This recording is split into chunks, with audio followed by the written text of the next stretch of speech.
नमस्कार दोस्तों। स्वागत है आप सभी का मेरी कहानियों में। मैं हूं शिखा और एक बार फिर से आपके लिए लेकर आई हूं एक नई कहानी और उम्मीद करती हूं कि ये कहानी भी बाकी कहानियों की तरह आपको बेहद पसंद आएगी और आप पहले की तरह अपना प्यार और सपोर्ट मेरी वीडियोस पर बनाए रखेंगे। कहानी पसंद आए तो चैनल को सब्सक्राइब करना मत भूलिएगा। तो चलिए अपनी आज की कहानी शुरू करते हैं। कविता की जेठानी मीना एक सप्ताह के लिए मायके रहने को गई तो उसे विदा करने के लिए सास कमरे से बाहर ही नहीं निकली। मुझे तो बहुत डर लग रहा है भाभी जी, आपका साथ और सहारा नहीं होगा तो कैसे बचाऊंगी मैं इनसे अपनी जान। सिर्फ 4 महीने पहले इस घर में बहू बनकर आई कविता की आंखों में डर और चिंता के भाव साफ नजर आ रहे थे। वे चुभने या बेइज्जत करने वाली कोई भी बात कहें तुम उस पर ध्यान न देकर चुप ही रहना कविता, झगड़ा करके तुम उनसे कभी जीत नहीं सकोगी। मीना ने उसे प्यार से समझाया। भाभी, अगर सामने वाला तुम्हारी बेइज्जती करता ही चला जाए तो कोई कब तक चुप रहेगा। उस स्थिति में तुम वह करना जो मैं करती हूँ। जब तंग आकर तुम जवाब देने को मजबूर हो जाओ तो गुस्से से पागल हो इतनी जोर से चिल्लाने का अभिनय करना कि सासू जी की सिट्टी पिट्टी गुम हो जाए। उन्हें चुप करने का यही तरीका है कि उनसे ज़्यादा जोर से गुर्राओ। अगर उनके सामने रोने धोने की गलती करोगी तो वे तुम पर पूरी तरह हावी हो जाएंगी कविता। अपनी देवरानी को ऐसी कई सलाहें देकर मीना अपने बेटे के साथ स्कूटर में बैठकर बस अड्डा चली गई। कविता अंदर आकर दोपहर के भोजन की तैयारी करने रसोई में घुसी ही थी कि उसकी सास आरती वहीं पहुंच गई। उफ, इस मीना जैसी बददिमाग और लड़ाकी बहू किसी दुश्मन को भी ना मिले।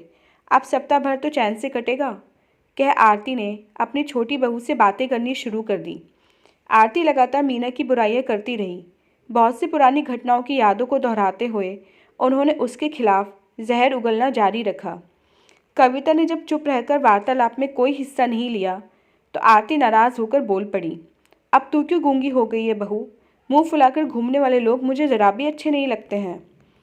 आप बोलकर अपना मन हल्का कर लो मम्मी। मेरे मन में भाभी के लिए कोई शिकायत है ही नहीं तो मैं क्या बोलूं? कविता का यह जवाब सुनकर आरती चिढ़ उठी थी। आरती वैसे कविता के घर वालों को कुछ ज़्यादा भाव देती थी।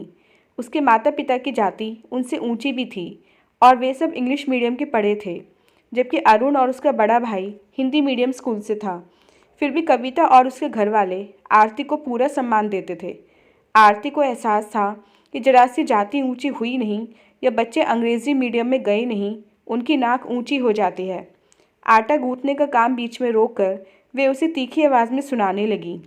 अपने जेठानी के नक्शे कदम पर चलकर इस घर की सुख शांति को और ज़्यादा बिगाड़ने में सहयोग मत दो बहू। अगर बड़ों की इज्जत नहीं करोगी तो तुम भी कभी सुखी नहीं रह पाओगी। अपनी जेठानी की नसीहत को याद कर कविता ने कोई प्रतिक्रिया जाहिर करना मुनासिब नहीं समझा और सब्जी काटने के काम में लग गई। अकेली ही बोलते हुए आरती आजकल की बहुओं को देर तक भला बुरा कहती रही। भाभी होती तो 1 मिनट में इन्हें दोगुना ज़्यादा बातें सुनाकर चुप कर देती। पूरे 7 दिन में अकेली कैसे झेलूंगी इन्हें? ऐसे विचारों में उलझ कविता चुप रहकर अपना खून फूंकती रही। कविता ने जब तक आलू गोभी की सब्जी तैयार करी तब तक आरती ने पराठे सेक डाले।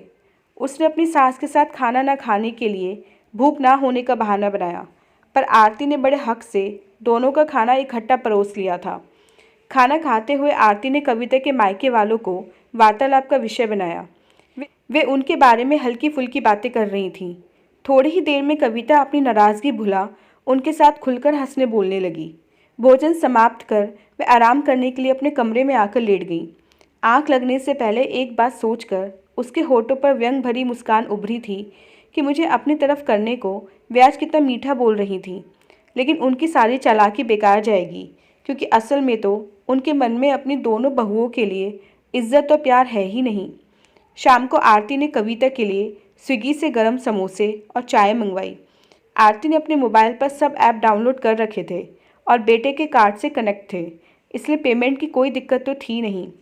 चाय पीते हुए जब उन्होंने अपनी बड़ी बहू के खिलाफ उसके कान भरने की कोशिश जारी रखी तो कविता का मन अंदर से खिन्न सा बना रहा। कुछ देर बाद आरती ने अपनी बेटी और दामाद के बारे में बोलना शुरू किया। आजकल मनोज ज़्यादा पीने लगा है और पीकर अंजू से झगड़ा भी बहुत करता है। मैं सोच रही हूँ कि परसों उन्हें डिनर पर बुला लूँ। अरुण और तुमसे मनोज की अच्छी पटती है। तुम दोनों उसे समझाना कि वह शराब कम पिया करे। अपनी बेटी के बारे में बात करते हुए तेज तर्रार आरती असहाय और दुखी सी नजर आ रही थी। जितनी फिक्र इन्हें अपनी बेटी की है उतनी अपनी बहुओं की क्यों नहीं करती। तेज माँ की तेज बेटी दुख तो पाएगी ही। ऐसी बातें सोचते हुए कविता ने अपने आप को जब ज़्यादा खुश महसूस नहीं किया तो मन ही मन उसे हैरानी हुई। अंजू दीदी, अगर अपना गुस्सा कुछ कम कर लें तो जीजाजी के ऊपर बदलने के लिए दवा बनाना आसान हो जाएगा मम्मी। कविता के मुंह से निकले इस वाक्य के साथ सास बहू के बीच अंजू के घर परिवार की सुख शांति को लेकर लंबा वार्तालाप शुरू हो गया। उस रात सोने से पहले कविता को शादी के बाद गुजरे 4 महीनों में पहली बार यह एहसास हुआ कि उसकी कठोर और निर्दयी नजर आने वाली सास अपनी बेटी के दुख में दुखी होकर आंसू भी बहा सकती है। उस शाम पहली बार उसने खुद को अपनी सास के काफ़ी नज़दीक भी महसूस किया। सास बहू के संबंधों में अगले दिन से लगातार सुधार होने लगा। अपने पति, जेठ और ससुर को ऑफिस भेजने के बाद कविता ने आराम से अपनी सास के साथ बैठकर नाश्ता किया। एक के बजाय दोनों ने 2 बार चाय पीने का लुत्फ उठाया। फिर कपड़े धोने की मशीन लगाने का काम दोनों ने इकट्ठे किया। दोपहर के खाने में आरती ने अपनी बहू को गोभी के पराठे बनाने सिखाए। खाना दोनों ने सीरियल देखते हुए खाया। खाना खाने के बाद कविता सोफे पर और आरती तख्त पर आराम करने को ड्राइंग रूम में ही लेट गई। दोनों में से किसी का भी मन अपने कमरे में जाकर बंद होने को नहीं था। शाम को दोनों सब्जी खरीदने साथ साथ रिलायंस फ्रेश गई। आरती ने अच्छी और सस्ती सब्जियां खरीदने की कला सिखाते हुए लंबा सा लेक्चर उसे दिया, पर कविता को उनकी बातें उस शाम बुरी नहीं लगी। उस रात सास बहू को घुल मिलकर बातें करते देख कविता के पति अरुण ने उसे छेड़ा भी। माँ ने तुम्हें ऐसे क्या लालच दिया है जो इतना मीठा बोलने लगी हो तुम उनसे? यह चमत्कार कैसे संभव हो रहा है मैडम? इसमें कोई चमत्कार वाली बात नहीं है जनाब। मुझे अपनी तरफ करने को आपकी माताजी मुंह में गुड़ रखकर मुझसे बोल रही हैं।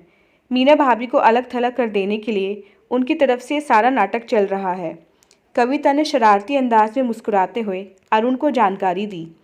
किसी भी बहाने सही, पर इस घर में सुख शांति का माहौल तो बना। तुम तीनों के रोज शाम को सूजे मुंह देखकर दिमाग भन्ना जाया करता था। भाभी के लौटने पर स्थिति फिर बदल जाएगी सरकार। सास बहू को प्यार से आपस में हंसते बोलते देखने का मज़ा बस कुछ दिन तक ही और ले सकते हैं आप इस घर में। अपने इस मजाक पर कविता खुद ही ठहाका मारकर हंसी तो अरुण बुरा सा मुंह बनाकर बस जरा सा मुस्कुराया। अगले दिन शाम को अंजू और मनोज के साथ सबका समय बड़ा अच्छा गुजरा। आरती अपनी छोटी बहू की तारीफ करने का कोई मौका नहीं चूकी थी। ननद भाभी पहली बार खुलकर खूब हंसी बोली। माँ बेटी दोनों ने कविता का काम में पूरा हाथ बटाया। अगले दिन आरती ने कविता के साथ एक सहेली की तरह गपशप करी। उन्होंने अपनी सास के बारे में बहुत सी कहानियाँ उसे सुनाई। अपनी सास के सामने मैं जो उसे सांस भी नहीं ले सकती थी बहू। सुबह 4 बजे उठकर हाथ से नल से 20 बाल्टी पानी भरना पड़ता था। फिर नहा धोकर पूरे 8 आदमियों का नाश्ता और खाना बनाना होता है। घर का काम देर रात को ख़त्म होता। तारीफ के शब्द सुनने की बात तो दूर रही, घर के छोटे बड़े मुझ पर हाथ उठाने से भी परहेज नहीं करते थे। वे लोग जब हाल में ही गांव से कस्बे में आए थे और आरती की सास यानी अरुण के दादा दादी रीति रिवाज मानो संदूक में पैक करके ले आए हों। आरती को एडजस्ट करने में बहुत समय लगा था। आरती बातें इस अंदाज में सुना रही थी मानो अपने ससुराल वालों की बड़ाई कर रही हों। कविता ने भी शादी से पहले अपनी ज़िंदगी में घटी कई दिलचस्प घटनाएं उन्हें सुनाई। इसमें कोई शक नहीं कि सास और बहू इस एक हफ्ते में एक दूसरे के काफ़ी करीब आ गई थी।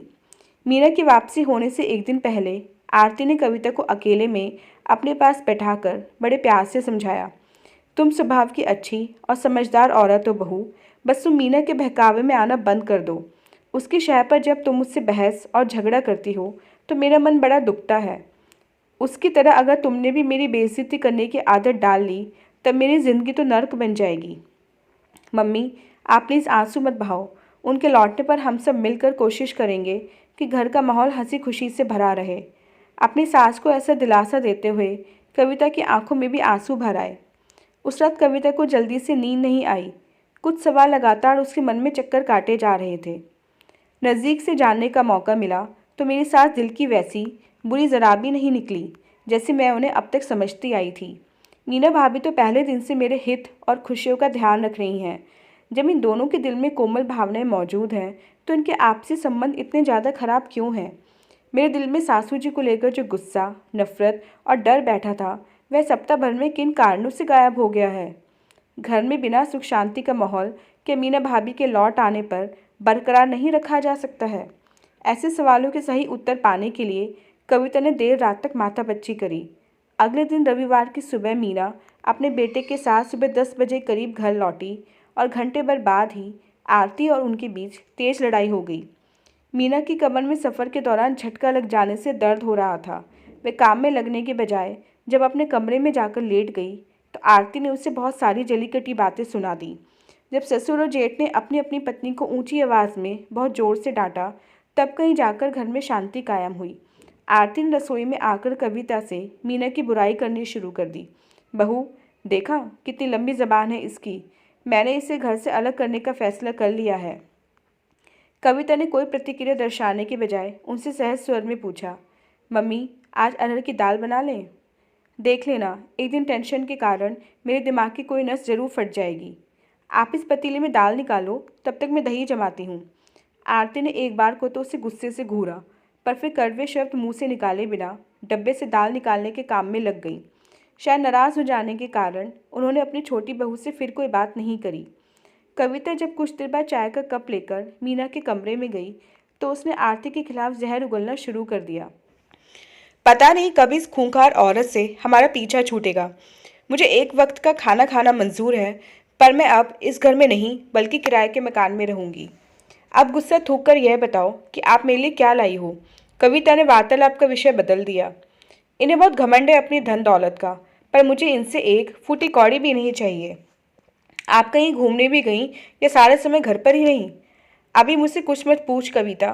तुम्हारे पास दर्द की कोई गोली पड़ी हो तो देना। शाम को मेरे साथ डॉक्टर के यहाँ चलोगी? ज़रूर चलूँगी भाभी। आप चाय पीना शुरू करो, मैं आपके लिए गोली लेकर आती हूँ। कविता को मीना ने अजीब सी नज़रों से देखा। उन्हें अपनी देवरानी बदली सी लग रही थी। वह उसमें आए बदलाव को समझकर कुछ कह पाती उससे पहले ही कविता कमरे से बाहर चली गई। आरती और मीना ने बहुत कोशिश करी, पर कविता के मुंह से किसी की तरफदारी करते हुए एक शब्द भी नहीं निकला। इस कारण वे दोनों ही शाम तक यह सोचकर उससे नाराज़ रहीं कि वह हाँ में हाँ न मिलाकर दूसरी पार्टी की तरफ हो गई है। आरती और मीना के बीच उस दिन कई बार झड़प हुई, पर कविता का मन जरा से भी तनाव का शिकार नहीं बना।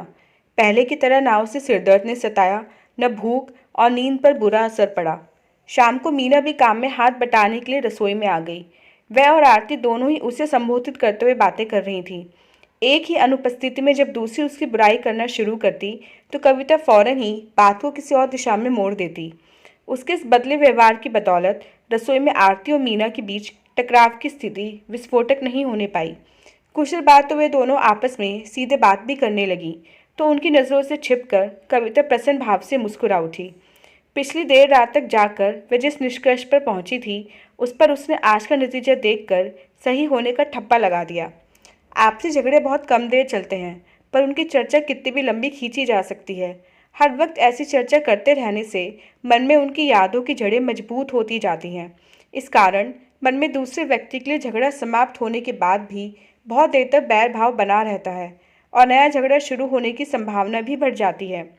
इस तरह की चर्चा करने में कहने और सुनने वाले को रस तो आता है, पर ये रस आपसी संबंधों के लिए जहरीला साबित होता है। जब भी मेरे सामने ऐसी चर्चा शुरू होगी, मैं फ़ौरन कोई और बात आरंभ कर दिया करूँगी।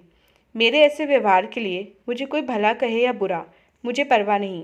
ऐसा फैसला करके कविता देर रात को सोई और आज अपने मन को प्रसन्न व हल्की फुल्की अवस्था में पाकर वह अपने फैसले पर उसके सही होने की मुहर पूरे विश्वास के साथ लगा सकती थी। तो दोस्तों, ये थी हमारी आज की कहानी। उम्मीद करते हुए कहानी आपको पसंद आई होगी। मिलते हैं अपनी वीडियो में इससे नेक्स्ट कहानी के साथ। तब तक के लिए आज्ञा दीजिए। धन्यवाद।